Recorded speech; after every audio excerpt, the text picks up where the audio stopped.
IPL retention rules ఎప్పుడొస్తున్నాయి? ఎక్కడున్నాయి? చెప్పండి ఎవరన్నా అని చెప్పి ఎన్నిసార్లు మొత్తుకున్నారు మీరు.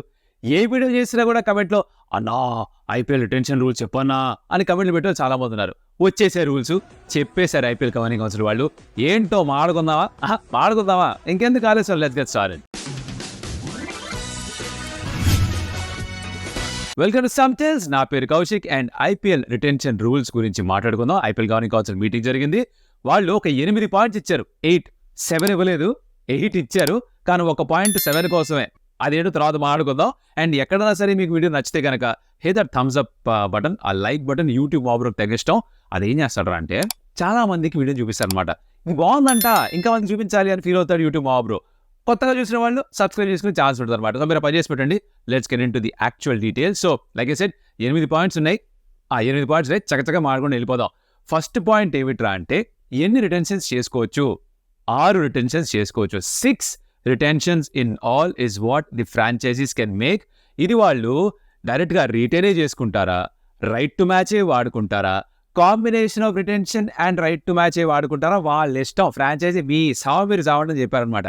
అంటే 6కి 6 రిటైన్డ్ ప్లేయర్స్ కానీ పెట్టుకోవచ్చు, లేదా 6కి 6 రైట్ టు మ్యాచే వాడుకోవచ్చు. ఆప్షన్లోకి వెళ్ళి, అంటే ఎవరిని రిటైన్ చేసుకోకుండా ఆప్షన్లోకి వెళ్ళి ఈ ప్లేయర్ ఓకే అని చెప్పి ఆర్టీఎం వాడుకోవచ్చు, లేదా కొన్ని రిటైన్ చేసుకొని కొంతమందిని ఆర్టీఎం వాడుకుందని ఆ కాంబినేషన్ అది ఫిక్స్ చేసుకోవచ్చు.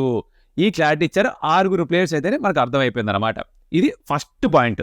సెకండ్ పాయింట్, ఈ 6 రిటెన్షన్స్లో 5 క్యాప్డ్ ప్లేయర్స్ ఉండాలి, 1 అన్క్యాప్డ్ ప్లేయర్ ఉండాలి. అన్క్యాప్డ్ ప్లేయర్ అంటే ఇండియాకి ఆడిన వాళ్ళు, రైట్? ఆ అన్క్యాప్డ్ ప్లేయర్ ఒకళ్ళు ఉండాలి. ఈ 5 క్యాప్డ్ ప్లేయర్స్లో వాళ్ళు ఇండియన్ ప్లేయర్సా, ఫారెన్ ప్లేయర్సా, మళ్ళీ మీ ఇష్టమే, మీ మీరు రావండి అని చెప్పి ఐపీఎల్ టీమ్స్ మీద రెస్పాన్సిబిలిటీ ఇచ్చేశారు. సో ఈ 6లో మీకు 6కి 6 రిటెన్షన్స్ కావాలంటే ఎంత ఖర్చు ఉందో చెప్తాను. బట్ కాంబినేషన్స్ ఏమిటంటే maximum of 5 cap players and 1 uncap player కంపల్సరీగా ఉండాలి. ఇదన్నమాట. ఓకేనా? సెకండ్ పాయింట్ అయిపోయింది. థర్డ్ పాయింట్, మూడో పాయింట్ ఏమిట్రా అంటే 2025 ఐపీఎల్ ఆప్షన్కి సంబంధించి option purse for every team పెరిగింది. 120 crores చేశారు. 120 కోట్లు ఖర్చు పెట్టుకోవచ్చు ఆప్షన్లో. కొంచెం డబ్బులు పెంచారు. ఆబ్వియస్లీ పెద్ద ఆప్షన్ లాగా వెళ్తున్నాం కాబట్టి మరి ఆ వెసులుబాటు ఉండాలి, ఆ ఫ్లెక్సిబిలిటీ కాస్త టీమ్స్కి ఇవ్వాలని చెప్పి అర్థం చేసుకున్నారు. సో 120 crores ఇచ్చారన్నమాట టీమ్స్ మొత్తం అందరికీ కూడా. థర్డ్ పాయింట్, ఇప్పుడు ఈ ఆప్షన్ పర్స్ 120 కోట్లు ఇచ్చినా కూడా ఓవరాల్గా టీం దగ్గర అంతకంటే ఎక్కువ డబ్బులే ఉన్నాయి. ఎందుకు అంటే ఇక్కడ ఇంకొన్ని ఫ్యాక్టర్స్ యాడ్ అయ్యాయి. 2024 ఐపీఎల్ దాకా you had the option money and the incremental performance pay. అంటే టీం టేబుల్లో ఎక్కడ ఫినిష్ అయిందో దాన్ని బట్టి వాళ్ళకు కొన్ని డబ్బులు వస్తాయి కదా ఐపీఎల్ నుంచి.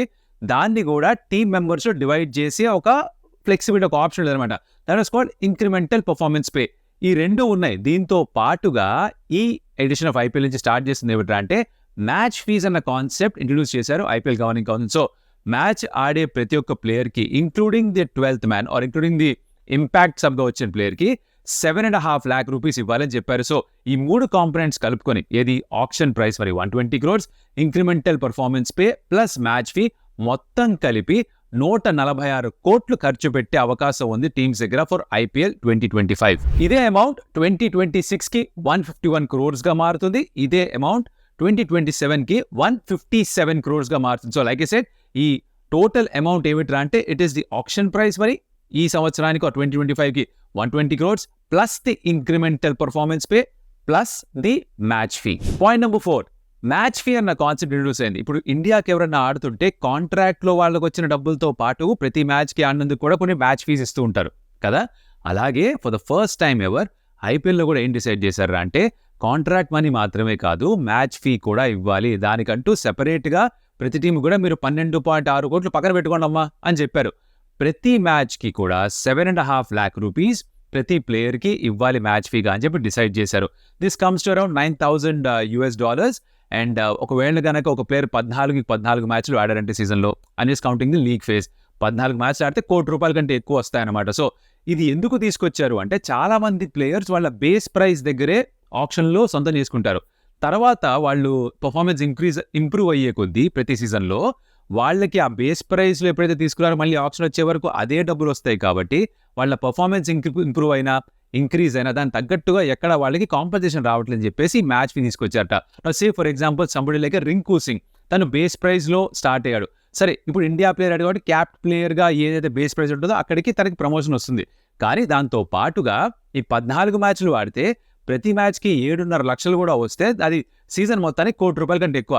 సో ఇవన్నీ కలిపితే ఒక సైజబుల్ అమౌంట్గా మారుతుంది కాబట్టి మ్యాచ్ ఫీ కాన్సెప్ట్ కూడా తీసుకొస్తున్నారు. చాలామంది టీమ్స్ ఏమన్నారంటే ఈ మ్యాచ్ ఫీ తెస్తున్నారు బాగానే ఉంది, కానీ ఇది 12 మంది ప్లేయర్లు ఎవరైతే ఆడుతున్నారో 11 అండ్ ది ఇంపాక్ట్స్ వీళ్ళకి బాగానే ఉంది, కాకపోతే బెంచ్ మీద కూర్చున్న పరిస్థితి ఏంటి, వాళ్ళకు ఉండదు కదా అని చెప్తే వాళ్ళకు ఉండదు. నిజమే, గతంలో ఎలా అయితే ఇంక్రిమెంటల్ పర్ఫార్మెన్స్ పే ఉందో, అంటే మీరు పాయింట్స్ టేబుల్ ఎక్కడ ఫినిష్ అయ్యారో దాన్ని బట్టి ఏదో ఒకైతే అమౌంట్ ఇస్తుందో ఐపీఎల్ ప్రతి టీంకి, అది ఎలాగో మీరు డిస్క్రిషనరీగా అంటే అట్ యువర్ ఓన్ డిస్క్రిషన్ ప్రతి టీం కూడా డిస్ట్రిబ్యూట్ చేస్తారు అమాంగ్ ద టీమ్. అది మీరు ఎలాగో చేసుకోవచ్చు, కాకపోతే మ్యాచ్ ఫీజ్ అయితే మేము తీసుకొస్తున్నాం, ఇది ఉండాల్సిందే అని గట్టిగా బల్లగుద్ది చెప్పారంట. సో ఈ మ్యాచ్ ఫీజ్ అనే కాన్సెప్ట్ స్టార్ట్ అవుతుంది ఈ సీజన్ నుంచి. దీని తర్వాత ఈ ఓవర్సీస్ ప్లేయర్స్ ఉన్నారే, ఎవరైతే మెగా ఆప్షన్లు రాకుండా మినీ ఆప్షన్లో వచ్చి కోట్లు గద్దల తడికెళ్ళిపోతున్నారో వాళ్ళకి చెక్ పెట్టడానికి చాలా మంది టీమ్స్ కూడా ఇది ఐపీఎల్కి చెప్పారట, ఇది మాకు నచ్చట్లేదు, వాళ్ళు వచ్చి ఇలా వాళ్ళకి ఫేవరబుల్గా ఉన్న టైంలో వస్తున్నారు ఆప్షన్లోకి అని చెప్తే ఈసారి ఏమిటో చెప్పారంటే ఏ ఫారెన్ ప్లేయర్ అయినా సరే మెగా ఆప్షన్ బిగ్ ఆప్షన్లో రిజిస్టర్ చేసుకోకపోతే వాళ్ళు మినీ ఆప్షన్లో రావడానికి అర్హత లేదు అని చెప్పేశారు. దాంతో ఇప్పుడు ఫారెన్ ప్లేయర్స్ అందరూ ఎంత పని చేశారా మీరు, అంటే మా స్కెచ్లన్నీ వీటి మీద పాలు పోసేశారు కదా, పాలు కాదు బూడిద పోసేసినట్టే కదా, వారు బూడిదలో పోసిన పన్నీర్లా తయారైంది కదా అని వాళ్ళు ఫీల్ అవుతుంటారు. బికాస్ మిచెల్ స్టార్కు, ఈ ప్యాట్ కమిన్స్ ఇలా కొంతమంది ఏం చేశారు, మినీ ఆప్షన్లో మాత్రం రావడం, 20 కోట్లు 24 కోట్లు లాంటివి తీసుకోవడం డబ్బులు, ఇవన్నీ జరిగి ఒక రాంగ్ ప్రెసిడెంట్ సెట్ అయింది, దాన్ని బ్రేక్ చేశారు ఇప్పుడు. సో వస్తే మెగా ఆప్షన్లో రండి, మీరు అక్కడ మీ కాంట్రాక్ట్ మీకు దొరికితే గ్రేట్, లేదు రారా మళ్ళీ కనిపించకండి మీరు ఒక మినీ ఆప్షన్ అని చెప్పేశారు అనమాట. పాయింట్ నెంబర్ 6, ఇది కూడా చాలా ఇంట్రెస్టింగ్గా ఉంది. ఏమిట్రా అంటే ఎవరైనా ప్లేయర్ అది ఓవర్సీస్ అయినా ఇండియన్ అయినా సరే, because they didn't mention overseas అని, any player who registers for the option gets pick, కానీ తను పిక్ అయిన తర్వాత సీజన్ స్టార్ట్ అయ్యే ముందు నేను అవైలబుల్గా లేను, ఫర్ వాట్ ఎవర్ రీజన్ నేను అవైలబుల్గా లేను అని కనుక చెప్తే ఆ ప్లేయర్ని ఆ సీజన్ ఎలాగో ఆడు తర్వాత నెక్స్ట్ 2 సీజన్స్కి బ్యాన్ చేస్తారంట. నెక్స్ట్ సీజన్స్ మళ్ళీ మీరు ఐపీఎల్లో ఆడడానికి అర్హత రద్దయిపోతుంది. సో ఇప్పుడు ఏం చేస్తారంటే సంబడికి జేసన్ రాయ్, నాకు మెంటల్ స్టేటస్ బాగాలేదు నేను ఆడను, దిస్ నోట్ అగైన్ ఇక్కడ ఏదో తను తప్పుపడుతున్నట్టు కాదు, ఆర్ మెంటల్ బ్రేక్ డౌన్ ఉన్న మెంటల్ స్టేట్ సరిగ్గా లేకపోయినా వచ్చి కంపల్సరీ ఆడని చెప్పడం కాదు. కొంతమంది ఏమిటంటే దాన్ని గేమ్ చేసే సిస్టమ్ని, నాకు వచ్చే ఇంట్రెస్ట్ లేదని చెప్పి ఆడమ్ జాంపా చేశాడు, ₹1,00,00,000 మాత్రం వచ్చింది కాబట్టి అంత అవసరం వెళ్ళి ఆడడం, ఇలాంటి వాళ్ళు ఉంటారు కదా, వీళ్ళని కాస్త అరికట్టడానికి మీరు గనక పిక్ అయిన తర్వాత నేను ఆడను నెక్స్ట్ సీజన్కి ఆర్ ఆ సీజన్కి అని చెప్పేస్తే తర్వాత 2 సీజన్స్ పక్కన కూర్చోవాలి, దాని తర్వాతే మళ్ళీ ఆ కూలింగ్ పీరియడ్ అయిపోయిన తర్వాత వెనక్కి వచ్చి మళ్ళీ ఆప్షన్లో మీ హ్యాట్ వేయచ్చు అనమాట. ఇది నాకు బాగా నచ్చింది. ఈ 5-6 పాయింట్స్ నాకు తెగ నచ్చి, మీకు కూడా నచ్చుంటే ఓ లైక్ దీని గురించి కమెంట్ పెట్టండి. 7 పాయింట్ నెంబర్ 7, ఈ 7 యాక్చువల్లీ ఆ 7 కోసమే తలా ఫర్ రీజన్ అంటుంటామే, తన కోసమే తీసుకొచ్చిన పాయింట్లు అనిపిస్తోంది. 2020 దాకా ఒక రూల్ ఉండేదా, ఏది ఈ అన్క్యాప్ ప్లేయర్గా తీసుకోవచ్చు ఒక ప్లేయర్ ఎవరైనా సరే ఇంటర్నేషనల్ క్రికెట్లో 5 years కంటే ఎక్కువ ఆడకుండా ఉంటే రిటైర్ అయిపోయి ఉంటే అని చెప్పేసి ఉండింది ఒక రూలు, దాన్ని స్క్రాప్ చేశారు. స్క్రాప్ చేసిన రూల్ని మళ్ళీ వెనక్కి తీసుకురమ్మని చెప్పి కొన్ని టీమ్స్ అడిగారట, కొన్ని టీమ్స్ వద్దని చెప్పారట. కాకపోతే ఇప్పుడు ఐపీఎల్ ఏమిటో చెప్పారు అంటే 5 years మీరు కనుక యాక్టివ్ క్రికెట్ ఇండియాకి ఆడుండకపోయుంటే అని పెట్టారు. అంటే మీరు రిటైర్మెంట్ అని చెప్పలేదు, ఎందుకంటే యాక్చువల్గా రిటైర్మెంట్ అని చూస్తే మహేంద్ర సింగ్ ధోని 4.5 years అవుతుంది రిటైర్ అయిపోయి. 2025 ఐపీఎల్ స్టార్ట్ అయ్యే సమయానికి 5 years పూర్తిగా, అందుకని దాన్ని కూడా మాడిఫై చేసేసే విధంగా మీరు 5 సంవత్సరాల వరకు, అంటే ఆ పాయింట్ ఎప్పుడైతే సీజన్ స్టార్ట్ అవుతుంది దాని మొదటి నుంచి 5 సంవత్సరాల వరకు యాక్టివ్గా ఇండియాకి ఎక్కడ ఆడుండకపోయి ఉంటే, ఏ ఫార్మాట్లో అయినా సెంట్రల్ కాంట్రాక్ట్లో లేకపోతే, then you can be treated as uncapped player అని చెప్పారు. దాంతో ఏమిట్రా జరుగుతుందంటే మహేంద్ర సింగ్ ధోని అన్క్యాప్ ప్లేయర్గా ఇప్పుడు పరిగణలోకి వస్తాడు. సో తనని అన్క్యాప్ ప్లేయర్గా సిఎస్కే పిక్ చేసుకోవచ్చు, విచ్ మీన్స్ ఎక్కువ డబ్బులు ఇవ్వాల్సిన అవసరం ఉండదు. సరిపోయిందా? ఇది సిఎస్కేలో ధోనికి పనిచేస్తుంది. అలాగే వేరే చోట ఇంకెవరన్నా ఇలాంటి రూల్లో ఒకవేళ ప్లేయర్స్ ఫిట్ అయితే వాళ్ళని కూడా అనవసరంగా ఎక్కువ డబ్బులు ఇవ్వకుండా తక్కువ డబ్బులు ఇచ్చి టీంలో అట్టే పెట్టుకోవచ్చు అనమాట. సో 7 తలా for reason is going to come back to CSK ఈ రూల్ వాడుకొని, ఎందుకంటే ఎక్కువ డబ్బులు ఖర్చు పెట్టక్కర్లేదు, వాళ్ళకి కావాల్సిన ప్లేస్ కూడా రిటైన్ చేసుకోవచ్చు హ్యాపీగా. కాకపోతే ఇది ఆ 6 players రిటెన్షన్ లిస్ట్ ఏదైతే ఉందో దాంట్లో ఒక ప్లేయర్గానే ఉండాలి. సో ఫర్ సిఎస్కే ధోని ఆ అన్క్యాప్ ప్లేయర్ కోటాలో వెళ్ళిపోతాడు. లాస్ట్ పాయింట్ నెంబర్ 8 ఏమిటంటే అంటే ఈ ఇంపాక్ట్ ప్లేయర్ రూల్ ఏదైతే ఉందో ఇది 2025 to 2027 ఇది కంటిన్యూ అవుతుంది.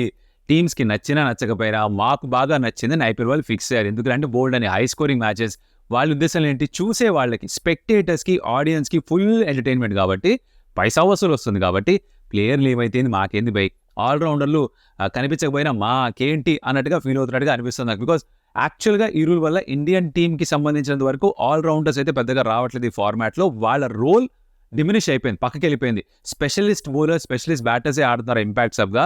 ఒక ఆర్గ్యుమెంట్ ఏమిటి, దీని గురించి తెగ ఆడుకున్నాం మనం. ఒక ఆర్గ్యుమెంట్ ఏంటి, ఎక్స్ట్రా ఇద్దరు ప్లేయర్స్కి అవకాశం దొరుకుతుంది ఇండియన్ ప్లేయర్స్కి ఆడడానికి అని. బట్ ఆల్రౌండర్స్ ఎవరైతే ఉన్నారో 2 డిపార్ట్మెంట్స్లో కాంట్రిబ్యూట్ చేస్తారు వాళ్ళైతే తగ్గిపోతున్నారు. నెక్స్ట్ 3 yearsలో కూడా అదే జరుగుతున్నట్టుగా అనిపిస్తుంది. So not great news for allrounders, but business wise it probably make sense for IPL. అందుకనే వాళ్ళు చేస్తున్నారు. 8 పాయింట్లు మాడేసుకున్నాం. ఇప్పుడు ఆ 6 players రిటైన్ అయితే చేసుకోవచ్చో వాళ్ళకు కూడా కొన్ని స్లాబ్స్ ఉంటాయిగా. ఇందాక చెప్పినట్టుగా ఆప్షన్లో పర్సెస్ 120 crores.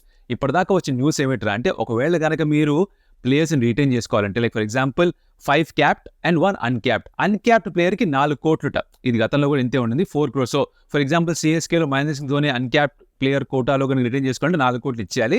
దాంతో పాటుగా 5 ప్లేయర్ రిటైన్ చేసుకోవాలంటే ఫస్ట్ 3 ప్లేయర్స్కి ఇవ్వాల్సిన డబ్బులు ఎంత అంటే 18 crores, 14 crores and 11 crores first 3 రిటెన్షన్స్కి. తర్వాత 4th and 5th player retain చేసుకోవాలి అంటే మళ్ళీ 18 and 14 crores ఇవ్వాలట. అంటే మొత్తం కలిపి 75 కోట్లు. సో మీరు 5 ప్లేయర్స్ని రిటైన్ చేసుకోవాలంటే బిఫోర్ ది ఆప్షన్ ఉన్న 120 crores-లో 75 crores వాళ్ళకి ఇచ్చేసేయాలి. దానికి తోడుగా 6th ప్లేయర్గా ఒక అన్క్యాప్ ప్లేయర్ని కూడా రిటైన్ చేసుకోవాలంటే 4 crores ఇవ్వాలి. మొత్తం కలిపి ఆప్షన్కి ముందరే 6 ప్లేయర్స్ ఒక టీం రిటైన్ చేసుకుంటే 79 కోట్లు ఖర్చు పెట్టేశారనమాట. మీ దగ్గర ఎంత డబ్బులు మిగులుతాయి లెక్కలు మీరు వేసుకోవచ్చు, రైట్? 41 crores-తో మాత్రమే ఆప్షన్లోకి వెళ్లాల్సి ఉంటుంది. దాంతో వాళ్ళు ఎంత మంది ప్లేయర్స్ తీసుకున్నా, టీంని ఎలా కూర్చు చేసుకున్నా అది వాళ్ళు ఫిక్స్ చేసుకోవాలన్నమాట. సో ఇది ఓవరాల్గా ఐపీఎల్లో ఉన్న రిటెన్షన్కి సంబంధించిన విషయాలు. మీకు మళ్ళీ సమరైజ్ చేయాల్సిన పని లేదు. మీకు కావాలంటే హ్యాపీగా మళ్ళీ వీడియో చూసుకోండి. ఎక్కడైనా వీడియో నచ్చుంటే కనుక ఒక లైక్ కొట్టండి. ఏ పాయింట్స్ నచ్చాయో దాని గురించి కమెంట్ చేయండి. 6 ప్లేయర్సా, అన్క్యాప్డ్ రూలా, లేకపోతే ఈ ఫారెన్ ప్లేయర్స్ని వచ్చి మళ్ళీ ఆడకపోతే వాళ్ళని బ్యాన్ చేయడమా, ఆప్షన్లోకి రాకుండా చేయడమా, ఏ రూల్ మీకు బాగా నచ్చిందో, ఏ పర్టికులర్ పాయింట్ నచ్చిందో దాని గురించి కమెంట్ చేయండి. కొత్తగా చూసిన వాళ్ళకి విన్నపం ఏంటంటే subscribe to stamp because dal help us grow. And చూసిన వాళ్ళు ఆ థమ్స్ అప్ కొట్టండి మా బ్రో. యూట్యూబ్ వాళ్ళకి తెగ నచ్చుతుంది. Do that for us. Will come back with another video.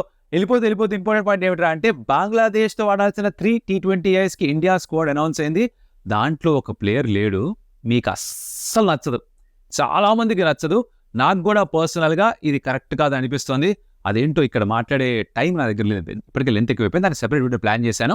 Next video దాని గురించి మాట్లాడదాం. But I'll see you in that next video. అప్పటిదాకా సెలవు మరి. అదియోస్ అమిగో.